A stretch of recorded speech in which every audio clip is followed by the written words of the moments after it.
Skilled labour नहीं है। Main problem हमारे को स्किल्ड लेबर की आ रही है। हम इन्वेस्टमेंट भी करने को तैयार है पर लेबर तो स्किल्ड मिले ना। पहले तो पुराने जो थे वो स्किल्ड, हम जो हमारी इंडस्ट्री है ये माइग्रेट होके आई है पाकिस्तान से। वो जो पुराने हैं वो अभी तो बहुत एज्ड हो गए, कुछ चले भी गए, तो बाकी उनके बच्चे भी आगे नए काम में नहीं आ रहे हैं। सर, आने वाली जनरेशन जो है वो स्टार्टअप्स की ओर जा रही है, तो आने वाली जनरेशन को आप ऐसा क्या मैसेज दोगे कि उनका बिजनेस और ग्रो करे और जो स्टार्टिंग है वो उनकी अच्छी हो? जितनी देर मैडम इंडस्ट्री नहीं लगती ना जी, आने वाली जनरेशन को मैं अपने बच्चे को भी आगे के, जो मेरे बच्चे सेकंड जनरेशन है उसको मैं कैसे कर सकता हूँ? थोड़ा बहुत यहाँ कोई गवर्नमेंट या यूनिवर्सिटी लगे, मैं अपने बच्चे भी उसमें एडमिशन दिलवाऊँ, वो आए तो फिर इंडस्ट्री तभी ग्रोथ होएगी, नहीं तो इंडस्ट्री का एंड ही है इसका। जैसे कि आपने बोला कि जलंधर मेडिकल का हब है, तो हॉस्पिटल जो है वो और ऐड ऑन हो ही जा रहे हैं, लेकिन उससे आपके काम को कितना बेनिफिट हो रहा है? हमारे को बेनिफिट तो हो रहा है क्योंकि हम पूरा बाहर फॉरेन पे डिपेंड करते हैं। अभी जो हम माल मंगवा रहे हैं सारा वो बाहर इंपोर्ट ही कर रहे हैं। इंडिया में 5% भी माल इंस्ट्रूमेंट का नहीं बनता है, सिर्फ सीजर बनते हैं थोड़े बहुत, बाकी इंस्ट्रूमेंट जो हैं सारे इंपोर्ट हो रहे हैं।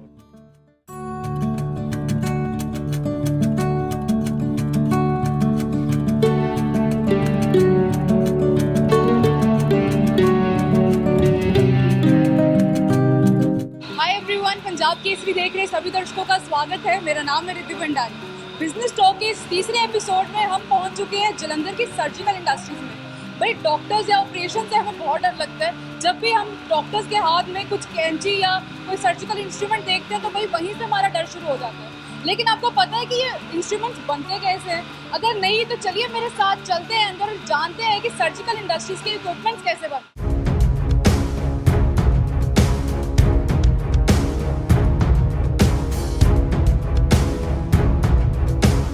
तो आज हम आ गए हैं सर्जिकल इंडस्ट्रीज़ में, जहां हमारे साथ मौजूद हैं सर्जिकल इंडस्ट्रीज़ के ओनर। तो इनसे जानते हैं कि मैन्युफैक्चरिंग की स्टार्टिंग से लेकर एंडिंग तक क्या प्रोसीजर होता है, कैसे सर्जिकल सीजर्स जो हैं वो मैन्युफैक्चर होती हैं। तो सर पहले तो पंजाब केसरी में आपका स्वागत। हेलो जी, मैं Simranveer Singh Bajwa, partner Prince Surgical company. आज तो सर आप हमें हमारे दर्शकों को बताइए कि कैसे जो सर्जिकल इक्विपमेंट्स है कैसे मैन्युफैक्चर होते हैं, क्या प्रोसीजर होता है? मैम मेनली ये जो सर्जिकल इंस्ट्रूमेंट्स रहते हैं ये स्टेनलेस स्टील से बनते हैं। मैक्सिमम जो ग्रेड यूज़ होता है 410 यूज़ होता है इसमें। हम लोग जो मैन्युफैक्चर कर रहे हैं, हम लोग ज़्यादा सीजर्स मैन्युफैक्चर कर रहे हैं। हम लोग फोर्जिंग जो है वो आउटसोर्स करते हैं सीजर्स की। आफ्टर आउटसोर्सिंग द फोर्जिंग हम टेम्परिंग प्रोसेस जो है वो अपने अंदर कर रहे हैं। हमारे पास इलेक्ट्रॉनिक टेम्परिंग मशीन है, उसके साथ हम उसको टेम्पर सेट करते हैं अबाउट 1050 डिग्रीज के ऊपर। उसके बाद हम लोग उसको सेमी ग्राइंडिंग के लिए भेज देते हैं, जो मैनुअल प्रोसेस है। उसके बाद हम लोग उसको मेन ग्राइंडिंग मशीन्स में डाल देते हैं, जो वाइब्रेटिंग मशीन्स रहती हैं, उसमें ग्राइंडिंग होता है। उसके बाद सेमी पॉलिशिंग पोर्सिलिन बॉल्स के साथ होकर उसको हीट प्रोसेस देकर हम लोग जो हीटर है हम लोगों का उनमें से निकाल के, तो उसके लिए रिबिटिंग में ये सारा सीजर्स चला जाता है। आफ्टर रिबिटिंग उसको हम वापस जो है वो फिर मैनुअल प्रोसेस में लेके आते हैं, जहाँ पे सीजर्स की शार्पनिंग रहती है। जो भी चीज़ है ग्राइंडिंग वगैरह फिर दोबारा से होके सीजर की शार्पनिंग रहती है, चेकिंग रहती है, और उसके बाद हम उसको फाइनल पॉलिशिंग करके अपने पैकिंग रूम्स में लेकर आते हैं, जहाँ पे आफ्टर ऑल फिर दोबारा से उसकी चेकिंग और लेबलिंग और स्क्रीनिंग होती है।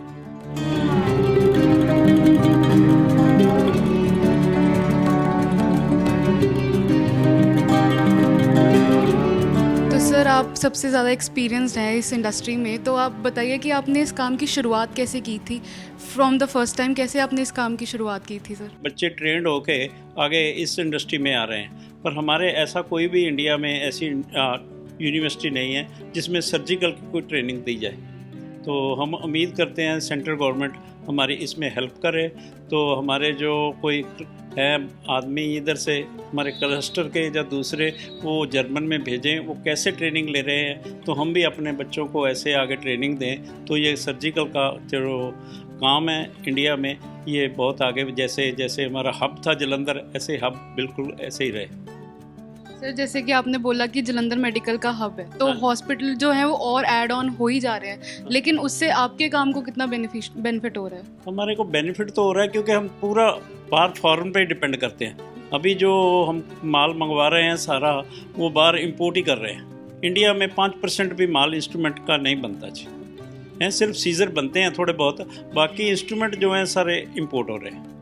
कोई भी इंडिया में मैन्युफैक्चरिंग नहीं 5% हुई तो नथिंग हुआ, कुछ भी नहीं। सर उस टाइम से जब आपने शुरुआत की थी काम की और अब इस टाइम में बहुत चेंज हो गया है, तो उसमें आपको क्या दिक्कतें आ रही हैं? आपकी इस टाइम में काम करने में क्या दिक्कतें हो रही हैं आपको? हमारे पास स्किल्ड लेबर नहीं है जी, मेन प्रॉब्लम हमारे को स्किल्ड लेबर की आ रही है। हम इन्वेस्टमेंट भी करने को तैयार है पर लेबर तो स्किल्ड मिले ना जी। पहले तो पुराने जो थे वो स्किल्ड, जो हमारी इंडस्ट्री है ये माइग्रेट होके आई है पाकिस्तान से। वो जो पुराने हैं वो अभी तो बहुत एज्ड हो गए, कुछ चले भी गए, तो बाकी उनके बच्चे भी आगे नए काम में नहीं आ रहे। तो इसलिए मेन तो स्किल्ड है। ये जितनी देर गवर्नमेंट इसको ट्रेनिंग सेंटर नहीं खोलते उतनी देर स्किल्ड वर्कर हमारे को नहीं मिलता, तो इंडस्ट्री हमारी डेवलप नहीं कर सकती।